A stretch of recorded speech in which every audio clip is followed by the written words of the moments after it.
Uma irmã de Catu, na região metropolitana de Salvador, através do Instagram, enviou-me a seguinte mensagem: Pastor, ouço o programa de rádio através da Três Pontas FM, através da Fascinação de Itapetinga, e tenho uma dúvida. É que eu mudei de igreja e o meu líder atual exige que eu seja rebatizada. Gostaria que o senhor explicasse isso. Minha querida, muito obrigado por ouvir os nossos programas de rádio através das plataformas virtuais. Deus abençoe a senhora e a sua família. Queridos, a Bíblia nos fala sobre 4 batismos, pelo menos. O batismo no corpo de Cristo, o batismo com fogo, o batismo nas águas e o batismo no Espírito Santo. O batismo no corpo de Cristo significa ser imerso no corpo de Cristo, mergulhado no corpo de Cristo. É importante lembrar que a palavra batismo no grego significa imersão. Então, ser batizado no corpo de Cristo significa passar a fazer parte da igreja, corpo espiritual de Jesus Cristo. É um evento que se chama novo nascimento. A pessoa, ao nascer de novo, ao ser regenerada, passa a fazer parte do corpo de Cristo, ou seja, é batizada no corpo de Cristo.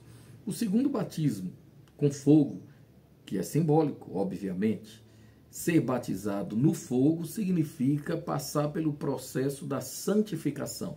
Então, o novo nascimento é um evento e a santificação é um processo.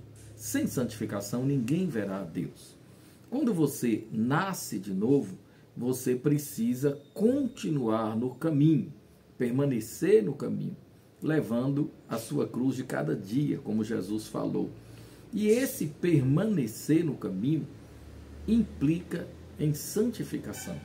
Nós somos santificados pelo poder da palavra e do Espírito. A palavra nos purifica, nos santifica. O Espírito de Deus, a terceira pessoa da Trindade, utiliza a palavra para nos santificar. E eu repito, sem santificação, ninguém verá a Deus. O batismo nas águas é simbólico, é uma ordenança do Senhor Jesus. Quem pode ser batizado nas águas? Quem já nasceu de novo, quem já foi batizado no corpo de Cristo. Aquele que passou por essa experiência gloriosa chamada regeneração. Aquele que foi transformado, redimido, lavado pelo poder do sangue de Jesus. O batismo nas águas, ordenança do Senhor Jesus, simboliza, portanto, morrer para o mundo, nascer para Deus. O apóstolo Paulo, no capítulo 6 da carta aos Romanos, explica isso com as seguintes palavras: nós fomos sepultados com Cristo pelo batismo. A palavra batismo significa imersão.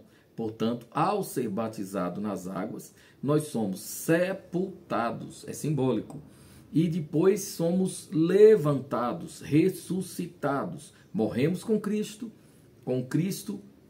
somos nascidos de novo, ressuscitados, passamos a viver para Deus. Isso representa a nova vida em Cristo. Uma mudança radical, uma transformação autêntica, legítima, onde aquele que roubava não vai roubar mais, aquele que vivia na prática da mentira não vai mentir mais, né? Não vai mais viver na prática da mentira. Aquele que adulterava não adulterará mais, aquele que se prostituía não se prostituirá mais. E daí a gente pode citar uma série de outros exemplos. Metanoia, mudança de pensamento, mudança de mente, mudança de vida. Esse batismo implica em metanoia, que é mudança de mente, de atitude. Metanoia é arrependimento. Então, quem pode ser batizado nas águas? Aquele que já se arrependeu, já se converteu, entregando a sua vida a Jesus Cristo, aceitando o senhorio de Jesus Cristo em sua vida, permitindo que Jesus seja o governante de sua vida, o rei de seu coração. E o batismo no Espírito Santo significa revestimento de poder. Jesus disse aos seus discípulos: permaneçam em Jerusalém, até que do alto vocês recebam poder. No 40º dia após a sua ressurreição, Jesus foi elevado ao céu. Ali é o que se chama de ascensão. Os anjos, inclusive, disseram: Galileus, por que vocês olham tanto para o céu? Esse Jesus que vocês viram subir, voltará do modo como subiu. Do modo como ele subiu com as nuvens, ele voltará com as nuvens. Então, 10 dias após a ascensão de Jesus, os discípulos que estavam todos reunidos no cenáculo, provavelmente na casa de Maria, mãe de João Marcos, uma casa rica, um lugar amplo, 120 pessoas, pensa só. E entre eles, inclusive, Maria, mãe de Jesus. Eles estavam ali sentados em oração, quando de repente veio como um vento veemente. Não foi um vento, foi como um vento. E sobre cada um deles, a semelhança de uma língua de fogo, uma chama de fogo. Eles foram batizados no Espírito Santo, revestidos de poder e, portanto, capacitados a exercer o ministério para o qual foram designados.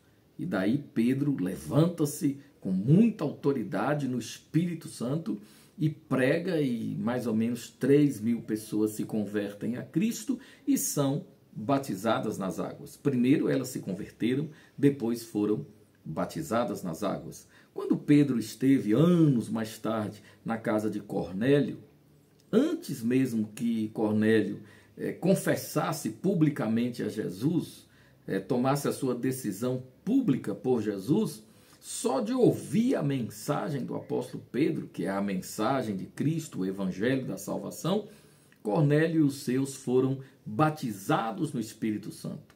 A mesma coisa quando Paulo esteve em Éfeso, conheceu um grupo de mais ou menos 12 homens, perguntou a eles: vocês já foram batizados no Espírito Santo? E eles responderam: nós nem ouvimos dizer que exista Espírito Santo, a terceira pessoa da Trindade. E Paulo ficou assim, queixo caído: como que vocês não ouviram? De fato, eles ouviram a mensagem através de Apolo, um pregador poderoso, eloquente, cheio da graça, mas que ainda não conhecia detalhes mais profundos acerca do evangelho da salvação, o evangelho de Cristo. E Apolo, um homem convertido, mas que não tinha ainda um conhecimento mais amplo sobre esse assunto, foi instruído por Priscila e Áquila. Áquila e Priscila levaram-no depois para instruírem, a fim de que ele conhecesse melhor aquele assunto tão importante. Então, são 4 os batismos apresentados na Bíblia, pelo menos. Os mais conhecidos, os mais divulgados são o batismo no Espírito Santo e o batismo no corpo de Cristo, que é o novo nascimento. Lembrando também que os irmãos cessacionistas não acreditam no batismo no Espírito Santo como nós, os continuistas, acreditamos. Porque os continuistas entendem que a manifestação do Espírito Santo através dos dons espirituais continuou de geração em geração e chegou a nós outros. Os cessacionistas, ao contrário, entendem que isso foi apenas para a igreja primitiva, especialmente para a época apostólica. Irmãos, o fato é que o batismo nas águas não salva, mas simboliza, representa a salvação que já aconteceu. Pessoas salvas em Cristo, convertidas, regeneradas, confessam publicamente, mais uma vez, ou fazem com que as pessoas no entorno, a sociedade de modo geral, os interessados, saibam claramente que elas se entregaram a Jesus de forma incondicional. Em outras palavras, quando a gente entra nas águas batismais para ser batizado nas águas, é como se a gente estivesse dizendo assim: olha, eu confessei a Jesus como meu Senhor e Salvador, eu creio firmemente no Senhor Jesus, eu creio absolutamente no poder da sua palavra, no poder do Evangelho, não me envergonho do Evangelho, e por isso estou aqui, para que vocês saibam e reconheçam que eu sou uma nova criatura em Cristo Jesus. E ao ser batizado, eu sou admitido no seio da igreja institucional. É isso, mais ou menos, que a pessoa está dizendo ao ser batizada. Bom, mas eu disse que Paulo esteve em Éfeso e conversou com 12 homens sobre o batismo no Espírito Santo e tal, orou por eles e eles também foram batizados no Espírito Santo, mas Paulo resolveu rebatizá-los nas águas. Por que, Paulo?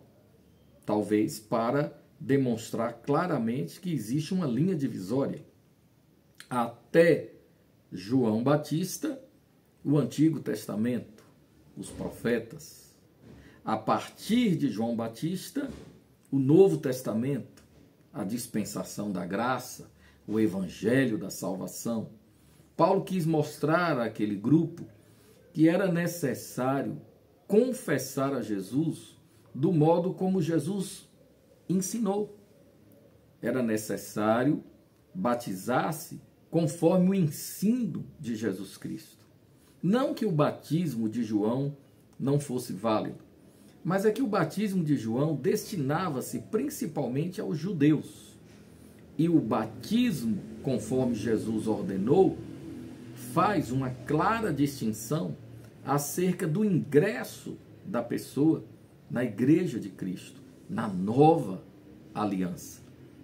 Então, se a irmã sentir no seu coração a direção de Deus para ser rebatizada, não há problema nisso. A Bíblia não proíbe o rebatismo. Inclusive, muitas pessoas do mundo inteiro que vão a Israel e passam pelo Rio Jordão, entram nas águas do Jordão e se batizam a si mesmas. Outras são batizadas por outros, por líderes, por obreiros. Acontece todo tipo de coisa lá. Por exemplo, tem um grupo lá de um país e não tem pastor com eles, então eles procuram um pastor de outro lugar que esteja por ali, que aceite batizá-los ou rebatizá-los. Não há na Bíblia nada que condene essa prática. Que Deus nos abençoe, que a sua graça seja constante sobre as nossas vidas.